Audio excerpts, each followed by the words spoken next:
बिस्मिल्लाहिर्रहमानिर्रहीम अस्सलाम वालेकुम। मेरा नाम है नवीद शेख और आप देख रहे हैं मेरा यूट्यूब चैनल। इलेक्शन कमीशन ने इमरान खान को कहा था कि केपीके के अंदर बलदियाती इलेक्शन हो रहे हैं, वहाँ पर आप पेशावर में ना जाएं, वहाँ पर जो तकरीब में आपने जाना और चीज़ों का इफ्तिताह करना है तो वो ना करें, क्योंकि ये सारा कुछ मामला जो है कबल अज़ वक्त धांधली के ज़ुमरे में आता है। और इमरान खान साहब खुद ही जब 2018 के इलेक्शन से पहले अपोजिशन में हुआ करते थे तो खूब ज़ोर और शोर से बताया करते थे कि मगरबी जमहूरियतों में किस तरह किया जाता है और किस तरह ओहदों और ये धौंस और धांधली का नहीं इस्तेमाल किया जाता। पर हम देख रहे हैं कि केपीके के इलेक्शन जो हो रहा है वहाँ पर बलदियाती, वहाँ पर खूब धौंस भी इस्तेमाल की जा रही है और धांधली करने की भी कोशिश की जा रही है कबल अज़ वक्त। और ये सब कुछ उस जमात की जानब से की जा रही है जिसने 126 दिन का धरना खाली इस वजह से दिया था कि 4 हल्के खोले जाएं और हमारे साथ धांधली हो गई है। तो ये इमरान खान का किरदार है, ये उनकी खिलाकियात हैं, क्योंकि वो कप्तान ही क्या जो किसी ज़ाब्ता इखलाक, आइन या कानून की खिलाफ वर्जी ना करे। ये भाषण जितने मर्जी झाड़ें पर इनका हर काम गैर कानूनी और गैर आइनी ही होता है। कल बड़े धड़ल्ले से इमरान खान जो हैं वो पेशावर गए हैं और इलेक्शन कमीशन का जो ख़त था, जो तंबीह थी, सब कुछ उन्होंने उड़ा के जूती की नोक पे उठा के बाहर फेंक दी। और हातम ताई की कब्र पर लार मारते हुए इमरान खान ने वहाँ पहुँच कर फरमाया कि एहसास कार्ड, फिर राशन कार्ड, फिर सेहत कार्ड, फिर पाकिस्तान में सस्ता तरीन पेट्रोल, और फिर पता नहीं पीटीआई की हुकूमत ने क्या कर दिया है और क्या नहीं किया।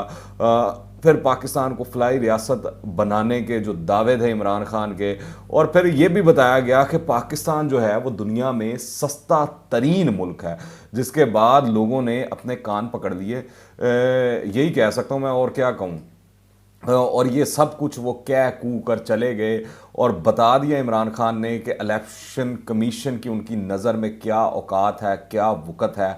इमरान खान साहब सिर्फ उसकी इज्जत करते हैं, उसकी बात सुनते हैं जो उनके एजेंडे के ऊपर अमल दरामद करे, जो उनकी बात सुने, जो उनकी पार्टी को रिलीफ दे, जो इमरान खान को रिलीफ दे। सिर्फ उस इदारे की सुनवाई होती है, इसके अलावा और वो किसी की नहीं सुनते, ना को किसी को खातिर में लाते हैं। तो ये जो कुछ भी हो रहा है तो इसको आप धौंस नहीं कहेंगे, इलेक्शन से कबल धांधली नहीं कहेंगे तो क्या कहेंगे। और फिर जो हुकूमत के वजीर हैं, जिस तरह वो आकर बातें कर रहे हैं, जिस तरह उनकी बाछें खिली हुई हैं, और वो किसी से ढका छुपा है। जो अली अमीन गंडापुर ने वो एक तकरीर की है अपने भाई के हवाले से कि और वो जो तड़ियाँ लगा रहे हैं कि वज़ीर भी हमारा, हुकूमत भी हमारी, कोई मेरे ख़िलाफ़ वोट मांग कर तो दिखाए, मेरे भाई के ख़िलाफ़ वोट तो कोई मांग के दिखाया। और ये वीडियो बेतहाशा वायरल हुई हुई है, सरेआम तड़ियाँ लगा रहे हैं। कोई इलेक्शन कमीशन को वो भी नज़र आता है, अली अमीन गंडापुर। और अब तो इमरान खान ने ये सारा कुछ कर दिया। इलेक्शन कमीशन का काम है कि वो आइन और कानून के मुताबिक इमरान खान और पीटीआई के खिलाफ जो भी कार्रवाई बनती है उसको करे।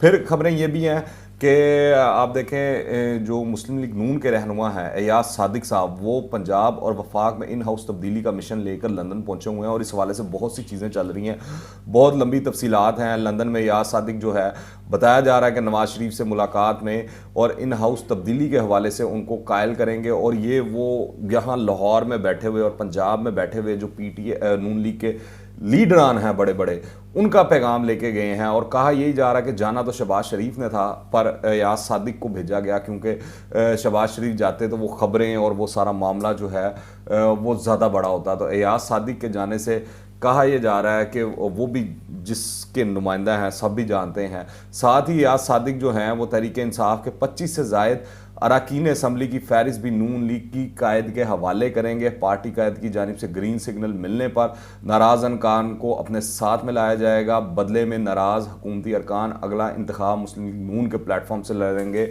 यूँ अगर नवाज शरीफ कायल हो गए तो फिर नून लीग पीपल्स पार्टी से मिलकर इन हाउस तब्दीली की तैयारी करेगी।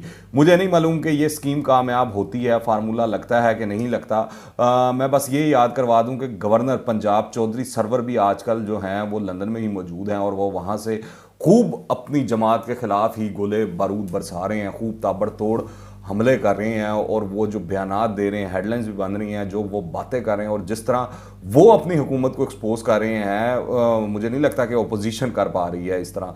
तो ये चीज़ें बड़ी क्लियर हो रही हैं, खुलकर वाजिया हो रही हैं, सामने आ रही हैं, क्योंकि जैसे जैसे 2023 का इलेक्शन करीब आता जाएगा और ये बड़ी चीज़ें बाई इलेक्शंस के अंदर भी क्लियर हो गई हैं। अब जो ये केपीके के अंदर बलदियाती इलेक्शन चल रहा है और जो अब पंजाब में होने वाला है या दीगर सूबों में होने वाला है, उससे बिल्कुल हुकूमत की कली खुल कर रह जाएगी, क्योंकि केपी के अंदर भी ये धौंस और धांसली जो है, जो हुकूमत इस्तेमाल करने की कोशिश कर रही है, उसकी वाहिद वजह यही है कि हुकूमत के पल्ले कुछ नहीं है, हुकूमत ने किया कुछ नहीं है।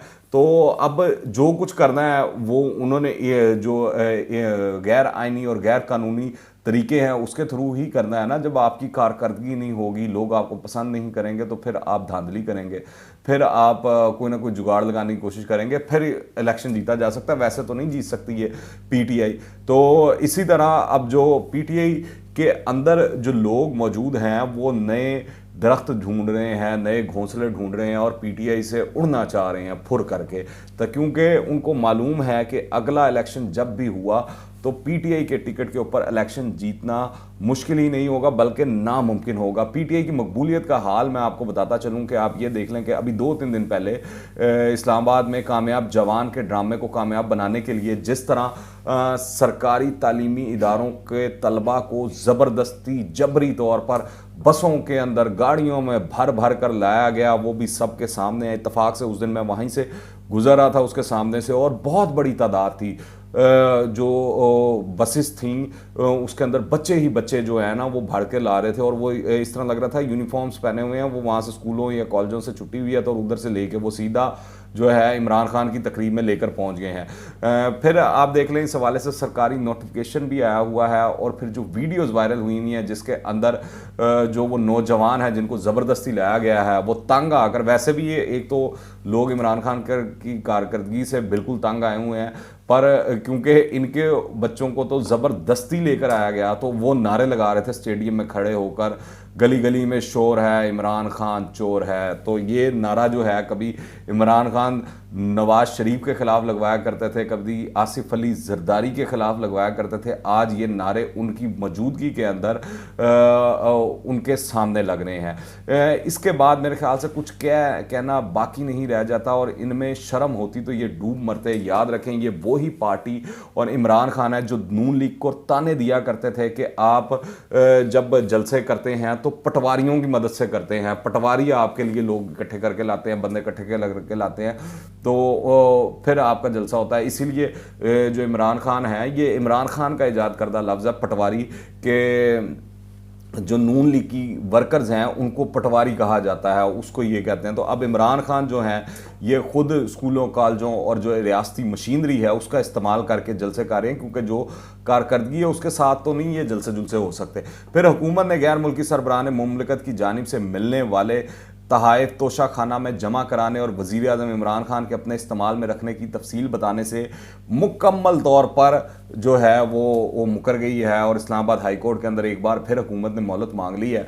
तो ये इनकी साफ चली, शफाफ चली, तहरीक इंसाफ चली है, ये उसका किरदार है।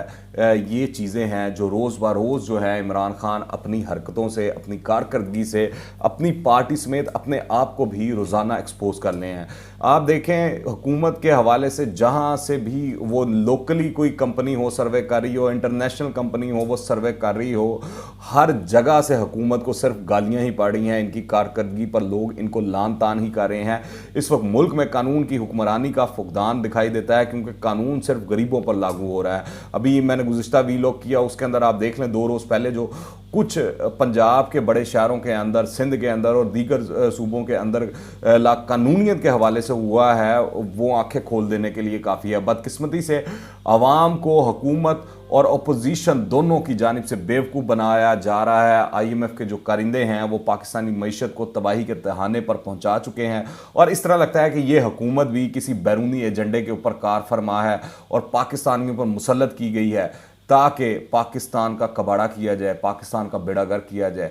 पर याद रखें ये इसमें कामयाब नहीं हो पाएंगे, इंशाल्लाह नाकाम ही होंगे, क्योंकि पाकिस्तान हमेशा कायम व दायम होने के लिए बना है। आप इस हवाले से क्या राय रखते हैं, नीचे कमेंट्स में लाजमी बताइएगा। और अगर आपने अभी तक इस चैनल को सब्सक्राइब नहीं किया तो कर लें। दुआ में याद रखिएगा। अंटिल द नेक्स्ट टाइम, अल्लाह हाफिज़।